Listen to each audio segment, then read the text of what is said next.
আসসালামু আলাইকুম রহমতুল্লাহি ওয়া বারাকাতুহু। আমি এখানে দেখতে পাচ্ছি মোটামুটি অনেকগুলো মানুষ। আমার মনে হয় আপনাদের মনে হয় কুরবানির গোশত খুব কম খাওয়া হয়েছে, কথা ঠিক না? হ্যাঁ, ঠিক মতো খেয়েছেন তো? তাহলে মনে হয় আজকে আপনি সারাদিন কিছু খান নাই, ঠিক না? সকালেও খান নাই, দুপুরেও খান নাই, রাতে তো খান নাই, কথা ঠিক না? আমি তো জানি কুড়িগ্রামের মাটি ইসলামের খাঁটি, কথা ঠিক কিনা? তাদের আওয়াজ বেশি হবে নাকি কম হবে? হ্যাঁ, বেশি হবে। আমি আবার সালাম দিচ্ছি, আসসালামু আলাইকুম রহমতুল্লাহ। কেমন আছেন আমার এলাকার ভাইরা?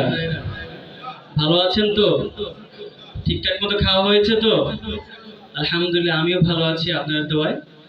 শুরুতেই কলের পক্ষ থেকে আন্তরিক শুভেচ্ছা এবং অভিনন্দন জানাচ্ছি। যাই হোক, অনেকদিন পর নিজ এলাকায় একটা প্রোগ্রাম করছি। আসলে এত কম অডিয়েন্স নিয়ে আসলে আমাদের প্রোগ্রামগুলো হয় না। অনেক লোকজন থাকে, দেখা যায় আপনাদের এই এলাকার আব্দুল খালেক মিশরে পড়াশোনা করছে, সে তার জন্য দোয়া করবেন। মূলত সে আমাকে ইনভাইট